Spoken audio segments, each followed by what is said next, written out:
first of all, this has been my 43rd year in baseball. It's the worst year I ever suffered through. It's been a horrible experience. I feel awful. I know how our fans feel, and we're going to put this behind us, and we're going to go forward and get better. But this has really been a nightmare. Those are the words of Chicago White Sox owner Jerry Reinsdorf. We'll talk a little bit about that and a lot more with Nick Murawski. So let's get started.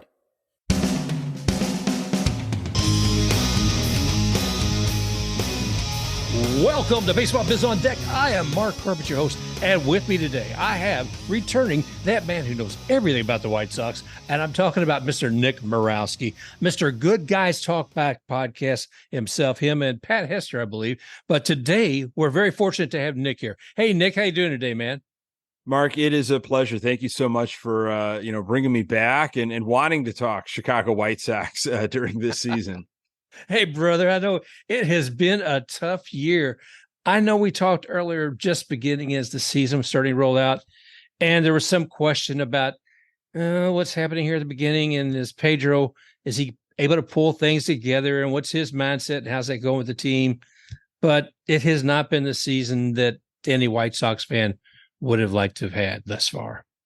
Yeah, I drank the Kool-Aid, as I know a lot of Sox fans did, bought into everything that Pedro Grifol had said in the offseason. He was an outside of the organization hire that hasn't happened in a long, long time.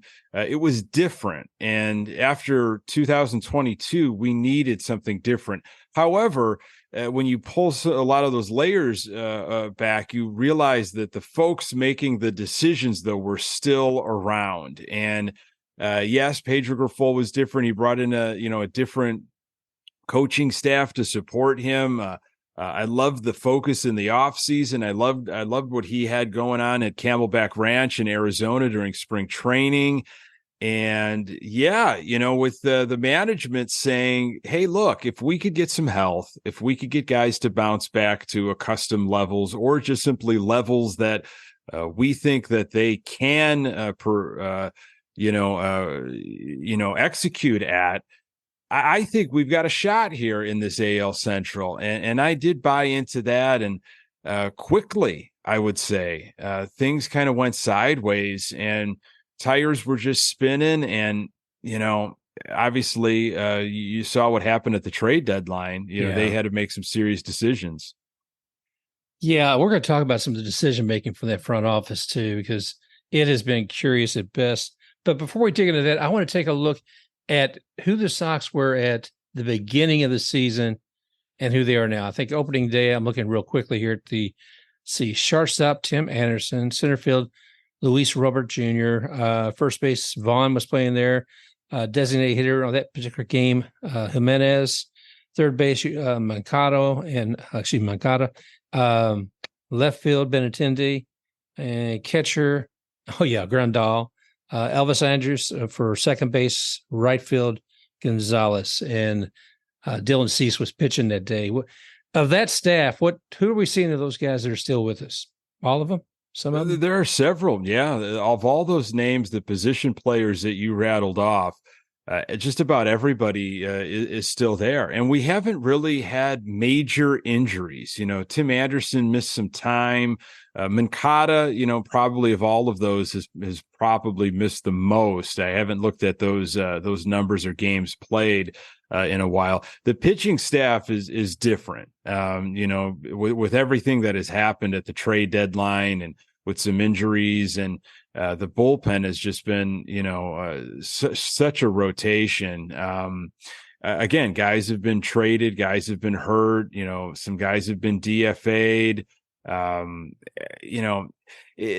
moves are just kind of head scratching, and some moves you kind of say as an armchair GM or coach, I could have saw that. I could have saw that happening a long time ago. I guess glad you guys finally figured it out. So the other thing is that core that you just talked about at opening day. I mean, that core has pretty much been around the entire season.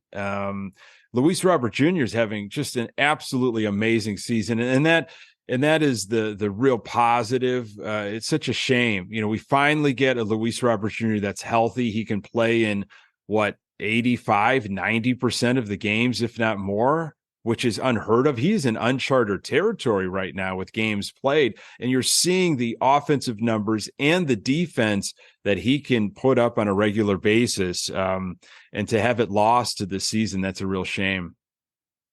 Yeah, it is when you look at what some of the top players in the game and their ability to stay healthy.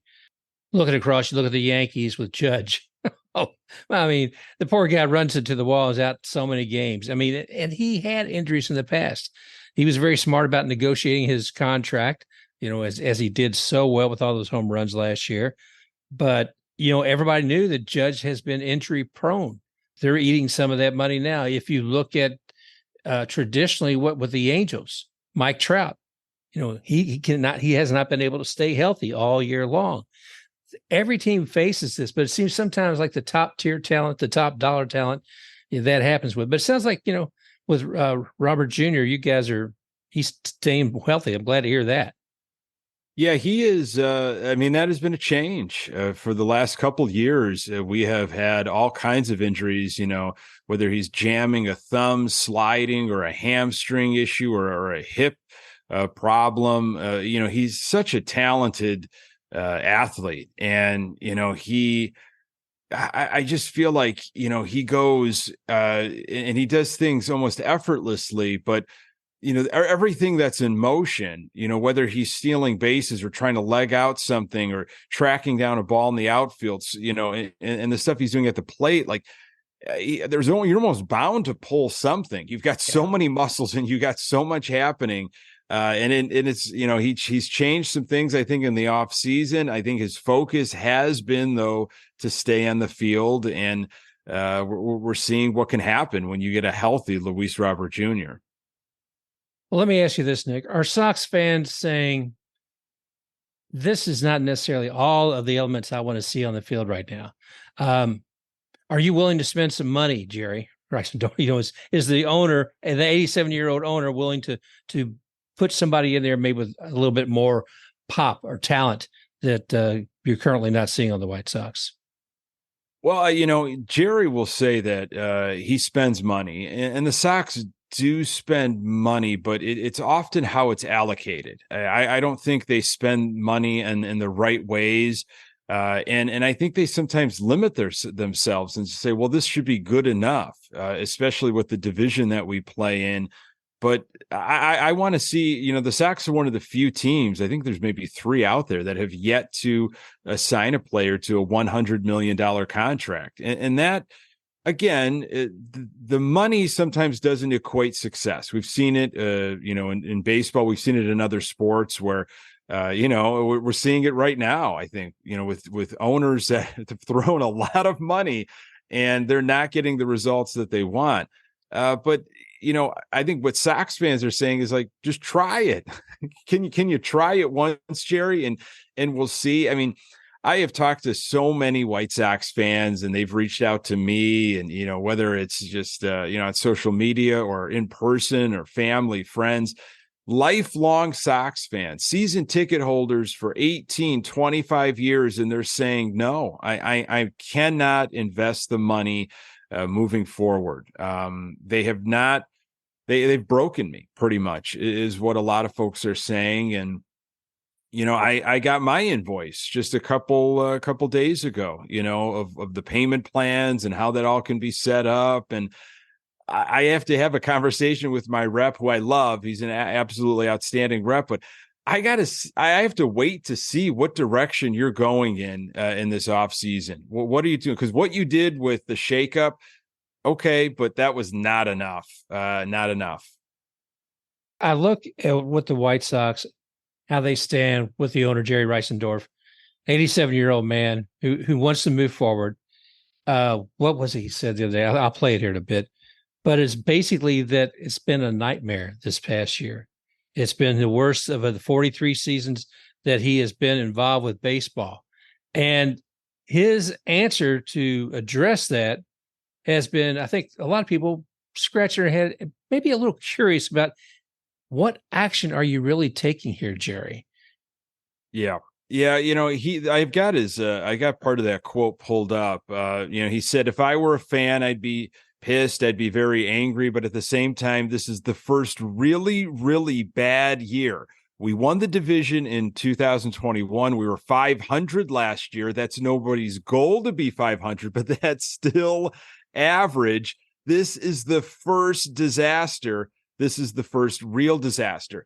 That is completely wrong. There have been a lot of disasters while he has been at the helm since 81, 82. There have been a lot of underperforming, a lot of bad seasons. So in his big, and I give him credit for getting in front of the microphone when, the new general manager, Chris Getz, was hired. He actually spoke to the media. But what you got from Jerry was a glimpse into his mind and how he thinks. And to say things like, well, we were 500 last year. Sure, I know that's nobody's goal, but that's average. Give us a break almost. And to say that this was the first really, really bad year, it's clouded, and he's so out of touch. I just think people want an owner that I get everybody, every fan wants their owner to almost be a fan with them and spend money like you would want an owner to spend and be aggressive every year and to be in it. But to be in the type of market that the Chicago White Sox that are in Chicago, one of the largest markets in all the country, and to kind of, and the way he has built his organization, it's a mom and pop thing. It's a corner shop. When you look at how many executives, how many baseball minds are in the building compared to some of these other very competitive, high performing organizations, it's night and day, and so we can get into kind of what he has done right now and who he has brought in with getting rid of Rick Hahn and Kenny Williams, but bringing in Chris Getz without doing a real search, an actual search, it is puzzling. It's disappointing, and it's upset everybody, every fan that I've talked to. I mean, you and I know this. I mean, if whatever recipe you're making a cake with, if you use the same ingredients time over and time again, you're going to get the same cake. You're not going to get anything different. And then if you start using inferior products in there, the cake's going to taste worse. And I'm not saying that's the case with your new GM, but we're bringing a guy up from the minor league. And let me say something, and forgive me on this. I looked at MLB's rating on the farm system at the beginning of the year, and they had the White Sox as number 25. And I'm looking at that saying, if that's the case for the farm system, do I really want to bring the guy up who's heading up all my minor teams? Is he the one that I'm have faith in? I think is he just a mirror of the thoughts of Jerry? Well, he, to me personally, he's a guy that is going to be a yes man. He's a guy that's not going to ruffle the feathers. He's not going to sit there and tell Jerry Reinsdorf, this is how it's actually done in successful organizations. This is how what you need to do. You need to spend this type of money. You need to bring these types of people in. You need to fill these types of roles. Jerry doesn't want to hear that. He does not want to be told at 87, almost 88 in February, how things should really be done. He got rid of Hahn and Williams, who were collectively there for over 20 years. Okay. So you made that absolute monumental. That was huge that happened in season. I never really thought that would happen. Both of them gone at the same time. It was long overdue. And you essentially just bring up Chris Getz and you fill both senior VP and general manager with a guy that, I'm sorry, the resume doesn't speak for that. Yeah. It does not. He does not have the credentials. He does not have, he hasn't even gone through one of these processes of evaluating players in the offseason, bringing in talent during free agency and the potential trades and the winter meeting stuff. He's got to learn sometime. I get that. But if you are saying that you're short on time, Jerry Reinsdorf, and you need to get this right now because you still believe in your core, which I'm doubtful, I'm sorry. You're dealing with a learning process now, just like you did with Pedro Grifol when you brought him in. Wasted years, in my opinion. Did you ever see the movie Draft Day, Kevin Costner and all them. It's football. Parts of it, yeah. And the whole idea is, it's the day when everybody's making their picks and which player they're going to select. While all these GMs, they take shots from the different cities, what's going on, in Baltimore, what's going on, Chicago, et cetera. Then what I'm saying, well, who's that new GM? Who's that guy? He said, because maybe he'll take this fella. And you feel like it's somebody that they want to take advantage of. And I'm sorry, I feel that way for Getz. I feel like he's somebody that, and part of what I was listening to your show the other day, you were referencing about how Mr. Getz was talking to, reaching out to other baseball teams and asking them, I think, for their magic mixture formula. Sure. Well, yeah. He had a quote where he basically said, like, we're going to be reaching out to different almost organizations to, we're going to flip up any rock we can to get this thing right. And I'm like, are you seriously going to be calling other organizations and asking them, what's the magic here? How do you do this? He said that, the Sox fans deserve different and that he is different, but that's lip service. That's just talk, in my personal opinion. He has got a very difficult job ahead of him, and he might be successful one day. He might be actually, in the long run, a really good general manager. But when you get rid of Rick Hahn and Kenny Williams that have been around forever, and you just bring in a guy that has been in the system for a little while, without doing a serious search and trying to bring in, somebody that knows how to do this and has got a track record, I'm sorry, that's insulting to the fan base. I think so as well. And this may be a little flippant, but I wonder if a man approaching 88 saying, I've got to do something quick while I'm standing here, and I'm going to, everything else be damned. I know that I really need to make some decisions. It may take a little longer to get everything in play, but I've got to have something for myself right now. A gentleman who owns both the Chicago Bulls and the Chicago White Sox. Sure. Yeah. I'm sitting, without being morbid, where would the baton be passed once Mr. Reinsdorf passes? Well, that's a good question. His I believe his son Michael Reinsdorf does a lot of the day-to-day with the Chicago Bulls and does not have a lot in on the White Sox. I've heard a lot of different rumors over the years about what Jerry Reinsdorf has said to his kids or the next in line. And what I have heard is basically keep the Bulls, sell the White Sox, you know? And so I don't know.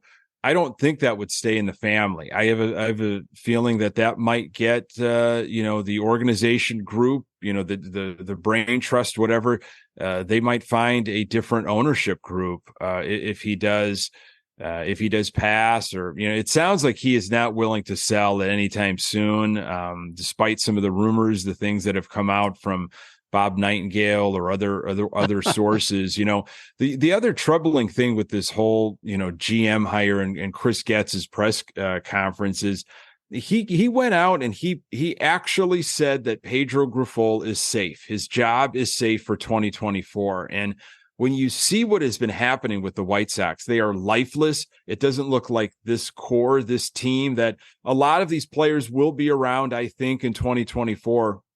It doesn't look like they are ready to play or have ever been ready to play for Pedro Grifol, have almost given up. He does not have their ear. He can't command that. And I wonder if that's also because of his lack of resume. He's a first-time manager. And yes, he was different, fresh. I thought maybe he'd be eager, wanting to prove, and maybe he just cannot do this and didn't know how to do this. Things got off the tracks and he didn't know how to get it back on. I would have been interested to see if someone like Joe Madden could have been a manager for the White Sox. Now, Joe's very, very unique, and I think he makes a connection with his players, but he also, I think, needs a little distance from the front office, and I don't know that he would get that with the White Sox. I'm trying to think of blue sky here. Who would you pick? There was a lot of talk of, and this is all, hindsight is 2020, I guess. Bruce Bochy was talked about when Tony La Russa was going to be brought in. And La Russa, I don't believe, said yes right away. He needed some convincing, which I don't blame him. And Reinsdorf finally got him to say yes, but it sounded like if La Russa said no, Bruce Bochy was going to be, approached with the gig. Now, when it was clear that La Russa was not coming back, and I don't think Miguel Cairo was ever seriously in the running for the 2023 gig, I really thought Bruce Bochy was going to be the guy. I thought they were going to say, you know what? We need a proven guy that has not been away from baseball as long. And look what he's been doing with the Texas Rangers. Yeah. So AJ Przinsky is a fun choice. I don't know if that would have been the right choice, and I don't know if he would ever been asked. Of course, Ozzie Guillen is always on the top of the lists of, could he make a comeback? I was looking for somebody that was coming from a winning organization, a successful organization that, they were part of a machine. And I thought they could bring their way of doing things into the White Sox, shake things up a little bit by bringing in a different managerial staff, hopefully talking to Hahn and Williams and maybe getting Jerry's attention of, if you're bringing me in, might as well let me, make some other decisions too to get this thing right. It's the old, I think it was Bill Parcells said it when he was with the Jets years ago. If you want me to cook, let me buy the groceries. And I sometimes think that way of, if you're going to bring in a manager, well, then also let him, have some say in personnel and coaching staff and all that. And to what degree they allowed that for Pedro Grifol, I don't know. But Getz and Grifol are very close. Getz was instrumental, apparently, in bringing Pedro Grifol to the White Sox because they both had a connection and worked together in Kansas City.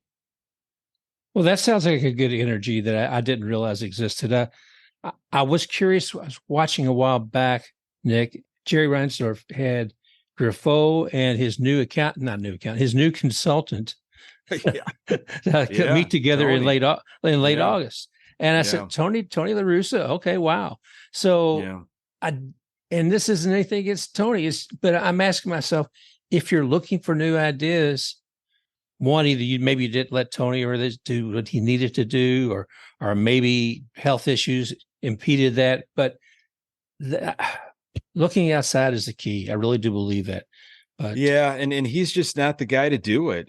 You kind of look at how things were run with the Bulls for so many years, and again, Pedro Grifol, the first outside of the organization hire in 20-something years. And again, that was my thing of, well, you're going to finally go outside of the organization, and that's the guy that you're going to bring in. Nothing against Pedro Grifol, but if you think your team is actually still in that window, in that competitive window, and you use the AL Central as one of your reasonings because it's quote unquote weak, well, then bring somebody in that can be the difference maker, that can take this group to the finish line, and beyond. So it's really, again, the more things change, the more they stay the same. As a White Sox fan with this team, it's just gut punch after gut punch. And to say that Pedro Grifol is going to be, his job is safe, you're not even going to do any type of, you're not even going to kind of question that really is troubling to me because it doesn't look like this team, it doesn't look like they're performing for Pedro Grifol. He has lost this team. Well, when you hear Jerry Reinsdorf say that searching new talent would be difficult, that you'd probably have to bring the ghost of Branch Rickey out to try to do this. Please. Yeah. That's where he's at mentally. I mean, that's where he's at. He is stuck in that. And that's, I get that perspective of, well, if you bring somebody fresh in, they're going to take some time to have to evaluate every position, what everybody does. However, if you bring in somebody that's really good at their job and they've done it for a while and they have success, they know how to do that. They can expedite that process. They're not going to be just kind of searching around trying to figure this out on the fly. They know how to be efficient with their time. These are the people I want to talk to. These are the answers I want to hear. And these are the changes I know that have to be made. They have a timeline of how the off season is going to go because they've done it before with success. They know which groceries to bring and how to serve it up. They know where the aisles are. They know where the dairy is. They know where the vegetables are. They know where, the cereal is. They don't have to roam around the store asking for directions. They know exactly where to go, and they're going to get it done quicker than, whatever time you think somebody that's never been in a store will give you. Well, I'll quit beating up on the front office for a moment, but sure. It was interesting looking at waivers. And Clevenger, did you think he was going to be picked up? I think the money was a little too much for teams. I do think there are teams that look at him as maybe his baggage with everything that he's got going on, and they're just not willing to. Why would I want to take that on? Plus the money. I was looking forward to somebody picking him up and kind of us starting fresh, but it sounded like Pedro Grifol was hoping he would stick around, as the Sox are looking at what their rotation is going to be like in 2024. But honestly, I would like this Clevenger thing to be just it was a 1-year thing. Let's not bring him back. Let's just try to move forward.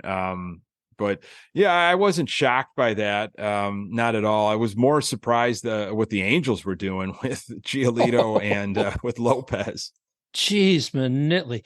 Now the Rays, my team, they were playing in Cleveland that week, and we wound up facing two of those guys. Ronaldo actually, and a former Ray, Matt Moore, both from the Angels. They were on the Cleveland bullpen that night. So it was that was an amazing dance that the Angels did. And I know he's trying to stay under the luxury tax with all that, but wow. Yeah, that was really shocking. And, Giolito, look, I wonder what's going to become of him once free agency starts. He, a couple of years ago he was the coveted arm. He was an arm that I thought, wow, the Sox are going to re-sign this guy. He is going to be the ace of the staff for many, many years. And he kind of fell off.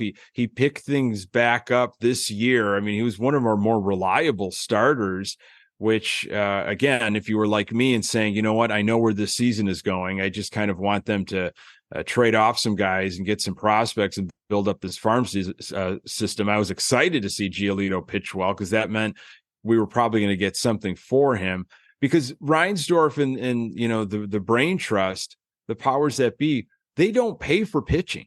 We do not pay for starting pitching. The last big deal we gave a pitcher was John Danks way back when they let Mark Burley go to Miami. So, people will come at me all the time and say, well, didn't you like Lucas Giolito? Don't you want him to, who's going to pitch for us? It's like, it's not like I don't like Giolito and think he could be valuable.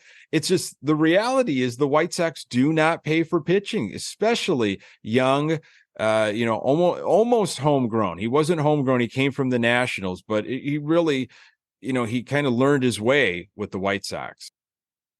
I hate to say this, and I know it's nothing new to you, but my gosh, AL Central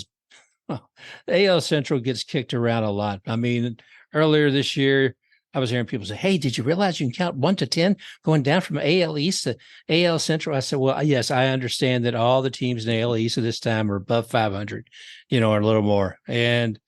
But the thing of it was, it's right now I'm looking at what the Twins are the only team above 500 at the moment. The Guardians are 6 games back, Tigers 9, and the White Sox 19.5, and Royals 29. And I know you guys, I think yesterday and maybe the day before, had a tough games with the Royals. And I'm a White Sox fan. So what am I looking for at this point for the remainder of the year?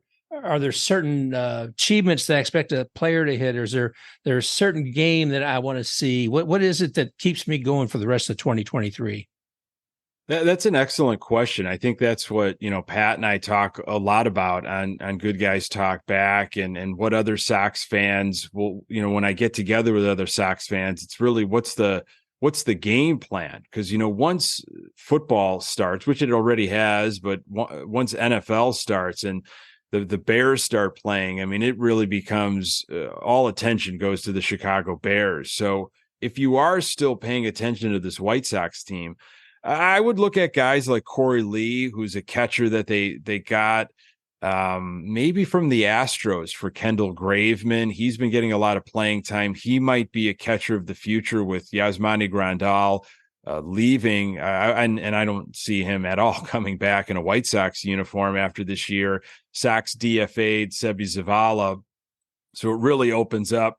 I mean, this is probably Corey Lee moving forward. So seeing his progress, there's a second baseman by the name of Lenyn Sosa that was brought up about a week or so ago. And I really think that he could be a second baseman of the future for the White Sox if he responds well. And he has in his short and the small sample size in terms of power and stuff. I mean, he's a young player, but he's got to learn, right? And so you want to see Oscar Colas hit a cutoff man once in a while and learn how to do some of those right field activities that most high schoolers, I think, have mastered. Plate discipline is a biggie.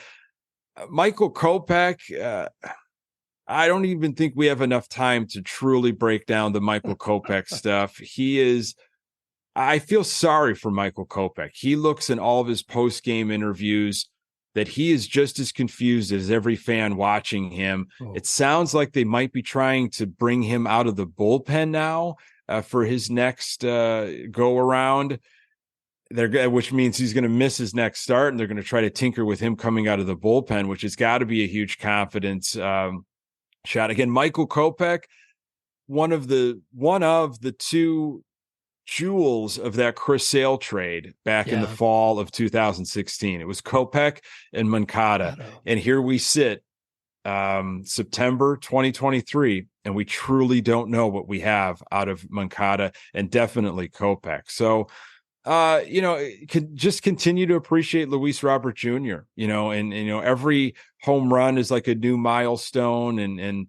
So it's I don't know what's going to happen in the offseason. Tim Anderson might be gone. Dylan Cease might be gone. So just appreciate some of these guys, I guess, if you're still getting out to September games and watching them.